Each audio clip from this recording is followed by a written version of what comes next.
যারা সোয়াবিন খেতে পছন্দ করেন না তারা এইভাবে একবার রান্না করে দেখুন, হাত চেটে খাবেন। রুটি, পরোটা, লুচি, ভাত সবার সঙ্গে খেতে ভালো লাগবে। নমস্কার, আশা করি আপনারা সবাই খুব ভালো আছেন। আমি এক বাটি সোয়াবিন নিয়ে নিয়েছি। সোয়াবিনটা আমি সেদ্ধ করে গ্যাসে আমি একটা কড়া বসিয়ে নিচ্ছি, দিয়ে দিচ্ছি বেশ খানিকটা জল।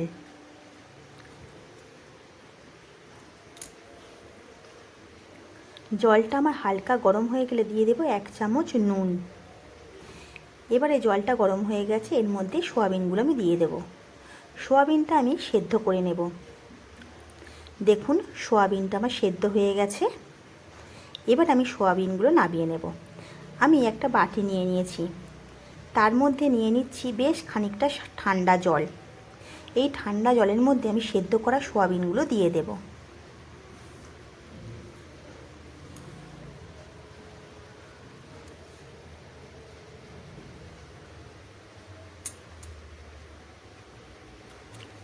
সোয়াবিনটা ঠান্ডা হয়ে গেলে আমি জলটা ঝারিয়ে নেব।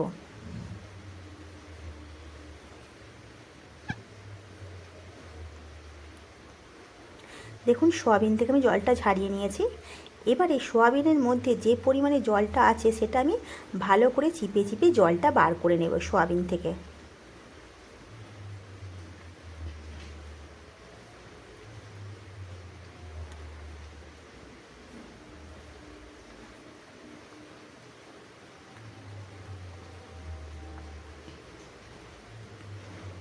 দেখুন সোয়াবিন থেকে আমি খুব ভালো করে জলটা বার করে নিয়েছি। এবারে একটা বাটির মধ্যে আমি সোয়াবিনগুলো নিয়ে নেব। এবারে এই সোয়াবিনের মধ্যে দেব 1 চামচ লাল লঙ্কার গুঁড়ো, 1 চামচ কাশ্মীরি লঙ্কার গুঁড়ো, 1 চামচ জিরে গুঁড়ো, 2 চামচ ধনে গুঁড়ো, 1 চামচ গোলমরিচের গুঁড়ো, আর দেব হাফ বাটি টক দই, 1 চামচ হলুদ গুঁড়ো। এবারে এই সব মশলাগুলো সোয়াবিনের সঙ্গে খুব ভালো করে মিশিয়ে নেব। সোয়াবিনটাকে ম্যাগনেট করে নেব। দেখুন সোয়াবিনটা আমার ম্যাগনেট করা হয়ে গেছে। এবার এটা আমি এক সাইডে রেখে দেবো 10 মিনিটের জন্য। এবারে গ্যাসে আমি একটা কড়া বসিয়ে নিয়েছি, দিয়ে দিচ্ছি বেশ খানিকটা সর্ষের তেল। তেলটা আমার গরম হয়ে গেলে দিয়ে দেব 2খানা পেঁয়াজ বড় বড় করে কুচিয়ে নিয়েছি। পেঁয়াজটা হালকা ভেজে নেব। দেখুন পেঁয়াজটা আমার হালকা ভাজা হয়ে গেছে। এবারে দিয়ে দেবো বেশ খানিকটা রসুন। রসুনটাও পেঁয়াজের সঙ্গে হালকা ভেজে নেব।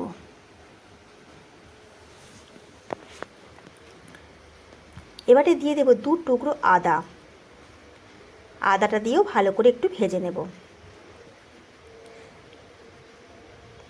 দেখুন পেঁয়াজটা আমার লাল লাল করে একটু ভাজা হয়ে গেছে।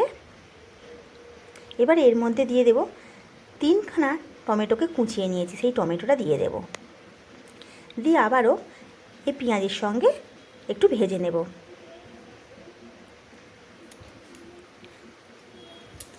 দেখুন আমার পেঁয়াজের সঙ্গে ভাজা হয়ে গেছে। এবারে আমি এই মশলাটাকে তুলে নেব।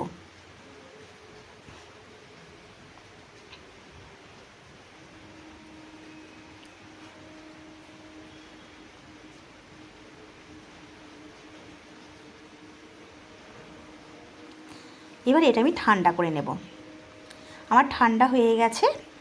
এবার একটা মিক্সার জার নিয়ে নেব, তার মধ্যে এই মশলাটা দিয়ে দেব, দিয়ে আমি একটু পেস্ট করে নেব।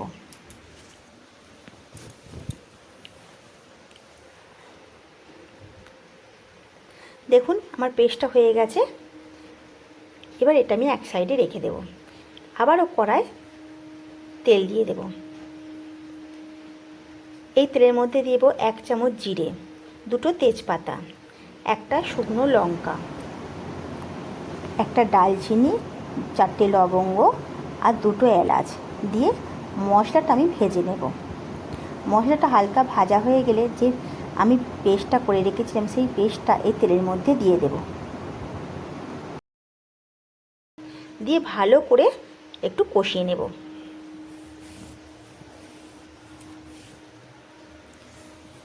এই মশলাটা লো ফ্লেমে কষিয়ে নিতে হবে। দেখুন মশলাটা আমার কষানো হয়ে গেছে, মশলা থেকে আমার তেলও ছেড়ে গেছে।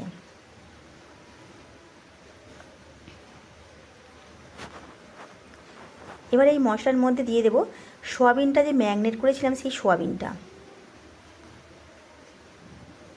এবারে যে বাটিটায় ম্যারিনেট করে রেখেছিলাম ওই বাটিতে খানিকটা জল দিয়ে সোয়াবিনের মধ্যে দিয়ে দেব। দিয়ে এবারে সোয়াবিনটা এই মশলার সঙ্গে খুব ভালো করে কষিয়ে নেব।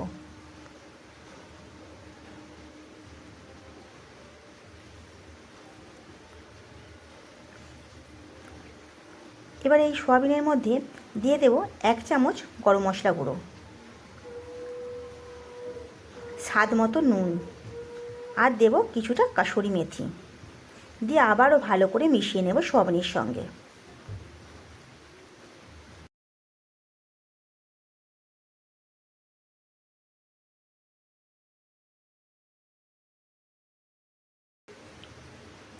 এবারে এই সোয়াবিনটা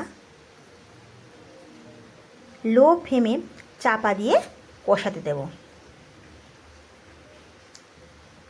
দেখুন সোয়াবিনটা আমার কষানো হয়ে গেছে। একটু সোয়াবিনটা ভালো করে নাড়াচাড়া করে নেব।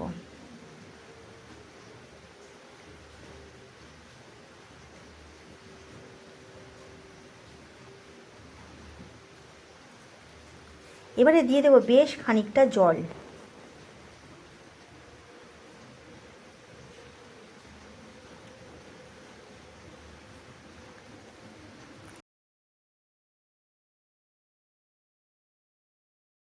এবারে সোয়াবিনটা আমি ফুটতে দেব।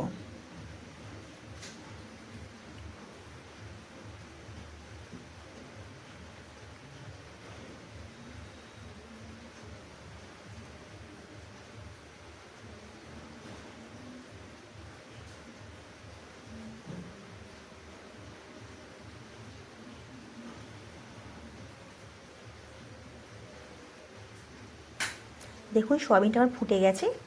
এবারে গ্যাসটা লোতে রেখে চাপা দিয়ে খানিকক্ষণ ফুটতে দেব। দেখুন সোয়াবিনটা আমার হয়ে গেছে।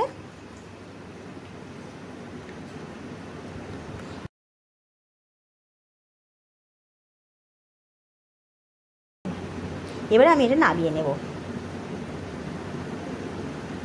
দেখুন কতটা সুন্দর হয়েছে। আমার সোয়াবিন কষাটা হয়ে গেছে। যদি আমার রেসিপিগুলো ভালো লেগে থাকে একটা লাইক আর একটা সাবস্ক্রাইব করে দেবেন, আর আমার পাশে থাকবেন। আজ আসি।